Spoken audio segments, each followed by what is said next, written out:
Asumiendo todos los riesgos, he decidido enviar este mensaje a todos los venezolanos y a la comunidad internacional. No tenemos por qué sorprendernos de lo que ocurrió el domingo. Eso era un fraude más que cantado.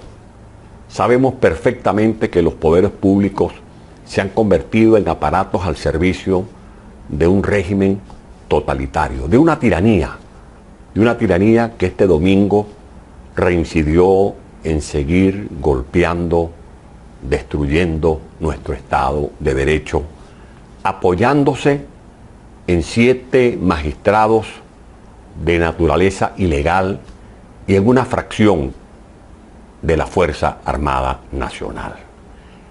Pero también quiero que hagamos una autocrítica, porque no se pueden ganar batallas cuando nos derrotamos nosotros mismos. Y si rectificamos, transitando por el camino de la autocrítica para corregir los errores, no tengo ninguna duda de que Venezuela va a conquistar muy pronto su libertad y se va a librar de este estado fallido, de este estado forajido. Un paréntesis, recordemos que Marcos Pérez Jiménez hizo un fraude parecido y puso a volar sobre los cielos de Caracas los aviones de la Fuerza Aérea para intimidar a los venezolanos, y un mes después estaba abordando la Vaca Sagrada para huir de Venezuela. No nos olvidemos de los arrestos, de los fanfarrones con que actuaban Noriega y otros tiranos de nuestro continente y del mundo. Pero para que podamos alcanzar esa victoria tenemos que corregir algunos errores. Por ejemplo, lo primero que hace falta entre nosotros, entre los líderes de la oposición, es dialogar con sinceridad, que haya franqueza y confianza entre nosotros. A veces cuesta a Dios y su ayuda que se hagan reuniones para tomar decisiones, porque solo con ese tipo de debates sinceros y francos, poniendo por delante a Venezuela de corazón, no de la boca para afuera, es que se puede articular una estrategia, porque sin estrategia caemos en contradicciones y terminamos convirtiendo en derrotas nuestras grandes victorias. Yo me pregunto, por ejemplo, ¿por qué no se tenía diseñado para el 7 de diciembre del año 2015 una estrategia? Si sabíamos, lo sabía todo el mundo, lo decían las encuestas, lo decía el pueblo en la calle, que íbamos a obtener una rutilante victoria y que la gente, la verdad sea dicha, no fue a votar para escoger un diputado que muchas veces ni siquiera su nombre conocía, sino que la gente hizo allí un prerrevocatorio. La gente nos dio las 2/3 partes, una mayoría calificada en el Parlamento Nacional, no para que fuéramos a debatir sobre leyes que no digo que no sean importantes, no para ir a perder tiempo en retóricas, hablando de proyectos y proyectos, cuando la gente lo que quería era que se designara un nuevo Tribunal Supremo de Justicia. ¿Y por qué no se hizo? Que se designara un nuevo Consejo Nacional Electoral. ¿Y por qué no se hizo? Que se tomaran las medidas para garantizar que se produjera un cambio, no por capricho, no por ambiciones de alguno de nosotros, sino por lo que advertimos en el año 2015, cuando propusimos una transición, no para sacar del poder por enemistad política a alguien, sino para salvar a Venezuela de esta tragedia en la que estamos sumidos en la actualidad, cuando en el mundo entero ya no se hablan de las glorias del libertador Simón Bolívar o de los triunfos de Venezuela en el deporte o que somos un país petrolero, sino que se habla de la paradoja de un país que tiene las mayores reservas de petróleo del mundo y tiene a la gente pasando trabajo, comiendo basura, que somos campeones, pero en los índices más deshonrosos, campeones en corrupción, campeones en tráfico de influencia, campeones en actos delictivos, campeones en violación de los derechos humanos. Mire lo que nos ha costado no haber designado la directiva del Consejo Nacional Electoral. Y eso es responsabilidad no del Papa, no es responsabilidad del gobierno que tiene sus intereses, es nuestra responsabilidad no haber hecho el quórum en una sesión Y eso tenemos que decírnoslos con sinceridad, con franqueza, si de verdad queremos ser líderes. Porque para poder liderar a este país, tenemos primero que liderar nuestras conciencias y ganarnos el respeto de la ciudadanía venezolana. Permitimos que nos echaran del hemiciclo a los diputados de Amazonas que fueron legítimamente designados por los electores de esa región. Nos declararon en la Asamblea Nacional en desacato. Comenzaron a hacer con el presupuesto lo que les dio la gana, vendieron activos, endeudaron a Venezuela como les dio la gana y permitimos que Maduro gobernara por decreto, encompinchado con 7 mamarrachos del Tribunal Supremo de Justicia y nosotros haciendo retórica sobre leyes y ni siquiera designamos el TCJ ni el CNE, ni siquiera pudimos aprobar la ley de amnistía. Los ministros que se robaron los dólares para la comida, para la electricidad, para las medicinas, para las viviendas, los que hicieron sus trapisondas con los bonos del Tesoro, se burlaron del Parlamento. Hemos quedado mal con el pueblo y ese pueblo merece explicaciones. Más respaldo del que nos ha dado el pueblo, imposible. Más solidaridad de la que hemos recogido en la comunidad internacional, es imposible. Pero a veces la gente no entiende nuestras propias contradicciones cuando ve que nos metemos autogoles y que nosotros mismos diluimos nuestros triunfos porque a veces priva la vanidad, a veces los egos se convierten en demonios tormentosos que han hecho de la unidad una feria de vanidades. No fuimos capaces de hacer efectivos nuestros triunfos. Evocamos, el mundo se queda boquiabierto frente a las gigantescas marchas protagonizadas por el pueblo. Y cuando no es la marcha es el plantón, y cuando no es el plantón es la épica de haber recogido firmas para promover un referéndum revocatorio como el que intentamos nosotros poner en marcha con la finalidad de que Venezuela resolviera su crisis política por la vía pacífica. No fuimos sinceros con la ciudadanía. Dialogar no es un pecado. El pecado es como lo hicimos, a escondidas, en República Dominicana, en cubículos secretos, dándole la oportunidad a un gobierno que jugó de mala fe con las buenas intenciones de dirigentes que acudieron a esos diálogos. Ahora yo me pregunto, ¿qué costaba haber convocado una rueda de prensa y decirle con franqueza a los venezolanos, mire, sí, vamos a dialogar? Se ha designado una comisión integrada por estos negociadores que van a debatir sobre estos temas. Y punto. Y estoy seguro que la gente lo hubiese entendido, pero no. Se actuó con secretismo y eso generó rumores, sospechas. Cada quien se hizo una conjetura de lo que se estaba planteando en esos supuestos diálogos. Y además cometimos el error de escoger negociadores inapropiados.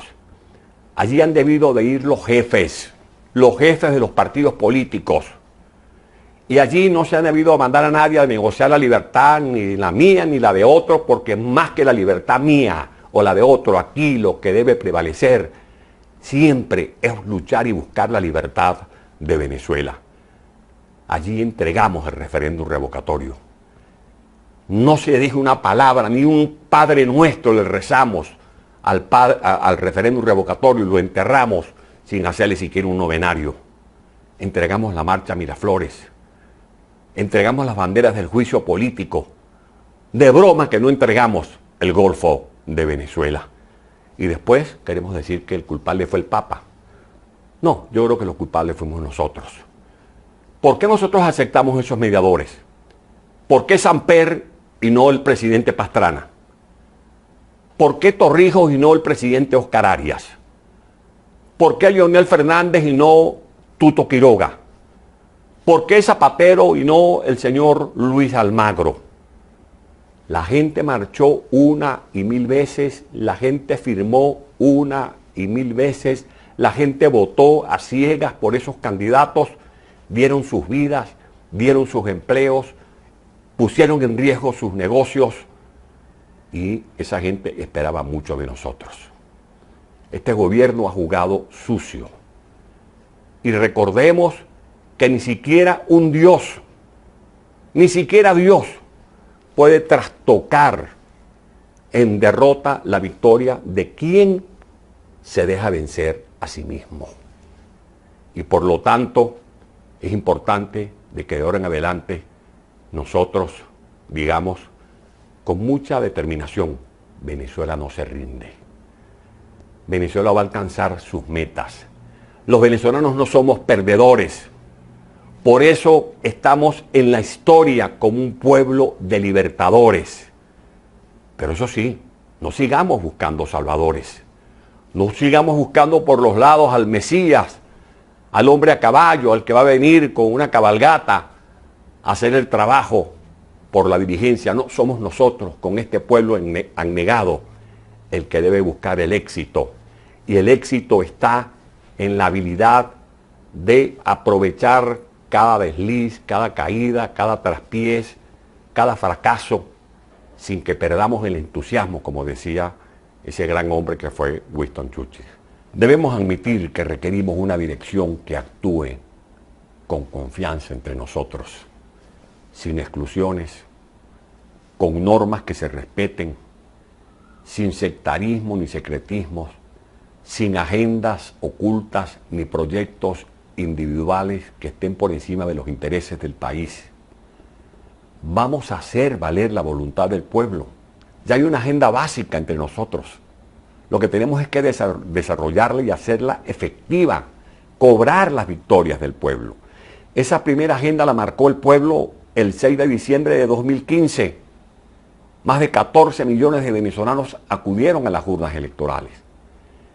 Pero esas líneas estratégicas fueron ratificadas en un acto espectacular que protagonizó el pueblo de Venezuela el 16 de julio de este año. Y que nosotros, en vez de celebrar como una gran victoria, porque fue algo épico, fue una epopeya, convertimos aquel acto en un velorio y mucha gente estaba confundida, porque tenemos que admitirlo, a veces nosotros mismos confundimos a la gente. Marche mañana, no marche mañana, pare mañana, no pare mañana, marche a las 12, no marche a las 12. Esos son pequeños detalles que a veces conspiran contra la buena marcha de nuestros esfuerzos. Hay que admirar el esfuerzo de esos diputados, sobre todo de esa nueva camada de parlamentarios que han expuesto su vida en las calles. De esos héroes anónimos a los que me referí en el pasado mensaje. Uno de ellos es un señor del pueblo, que con un papagayo pone a volar consignas como que si fuese un filósofo tropical, un filósofo criollo. Vamos a llamar a los pueblos para que sigan respaldando nuestra lucha, porque está claro que Maduro perdió su legitimidad. Y el pueblo de Venezuela desconoce este gobierno fallido. Y hay que destruir esa trampa de la llamada autodeterminación de los pueblos. Lo que existe y lo que vale es la interrelación de los pueblos democráticos y la defensa de los derechos humanos como un valor universal. Maduro lo que está provocando son más episodios de hambruna, aislando a Venezuela del resto del mundo. Porque Maduro, a diferencia de Juan Vicente Gómez, Gómez sabía que no sabía. Pero como Gómez sabía que no sabía, él trataba de rodearse con buenos consejeros. El drama que tenemos en Venezuela es que Maduro cree que él sabe. Y por eso vive reciclando los mismos ministros. Y vive atropellando a los venezolanos. Y cree que puede seguir gobernando sentado en unas bayonetas. Cree que puede seguir gobernando a Venezuela a contrapelo de lo que está ocurriendo en las calles. Y ahora vienen a plantearnos elecciones regionales. Yo no me imagino a nadie que sea leal a la lucha que ha dado el pueblo inscribiéndose, haciendo una fila india para inscribirse en ese Consejo Nacional Electoral. Bastante que le aguantamos a este Consejo Nacional Electoral. Este Consejo Nacional Electoral protagonizó este domingo una de las estafas más burdas, más grotescas eso de 8 millones de votos, ni que estuvieran hablando de la inflación. Si hubiesen dicho que era el número de la inflación, a lo mejor la gente les cree. Pero 8 millones de votos, más votos de los que sacó el difunto Chávez en sus mejores tiempos, más votos de los que sacó el madurismo en las parlamentarias del 2015, cuando tenemos en Venezuela una espantosa crisis económica, cuando aquí hay chavistas que no son maduristas y maduristas que ya dejaron de creer en este proyecto que es una estafa. Por eso aquí tenemos que reorientar las movilizaciones, cumplir la agenda que nos impuso el pueblo de Venezuela. Y tenemos que recordar a nuestros ancestros. Esto no es hora de desánimo. Que a nadie se le enfría el guarapo. Yo digo aquí con la mano en el corazón, arriba corazón. Arriba Venezuela, arriba despertar ese sol, a abrir esos cielos, a despejar los nubarrones. Vamos a demostrarle al mundo que lo que estos tiranos quieren hacer, que es convertir esta tragedia en una noche oscura eterna, se va a transformar en un sol resplandeciente. Vamos a demostrarle al mundo entero por qué nosotros somos hijos de los libertadores de América, de ese padre de la patria, que un estado de salud deprimente, cuando estaba en Pativilca, uno de sus colaboradores se le acercó y le dijo: ¿y ahora qué haremos, libertador, estando usted en esa situación? Y el libertador sacó fuerza de sus entrañas y le dijo: triunfar, vamos a triunfar. Yo le digo a los venezolanos, arriba corazón, vamos a esquivar con dignidad por el destino, por el futuro, por esos derroteros por los que tenemos que avanzar, porque lo importante es dejar en la vereda del camino el dolor y las angustias. Este es un momento en que tenemos que mirar esa seductora primavera que no va a dejar marchitar los sueños de los caídos. Yo no me quiero limitar a llorar por los caídos y a llevarle velas a los caídos, no. Aquí nosotros lo que tenemos que hacer es honrar a esos caídos, y el mejor homenaje a los héroes, a los 131 venezolanos que han muerto, a los heridos, a las familias que han perdido sus enseres, que han vivido en estas noches prolongadas de angustia, en estas pesadillas. Es hacer desde luego una oración por esos mártires y comprometernos a que nosotros no vamos a perder el ánimo. Se puede perder todo, menos el entusiasmo, menos el decoro, menos la dignidad. Por lo tanto, amigas y amigos de toda Venezuela, yo los invito a mantenernos en pie de lucha. Ahora es cuando hay pueblo, ahora es cuando hay valor, ahora es cuando hay coraje.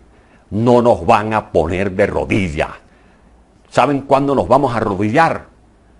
Cuando encendamos la luz de la libertad y nos arrodillemos a hacer una oración en gratitud a Dios por haber salvado a Venezuela. Que Dios bendiga al glorioso pueblo venezolano.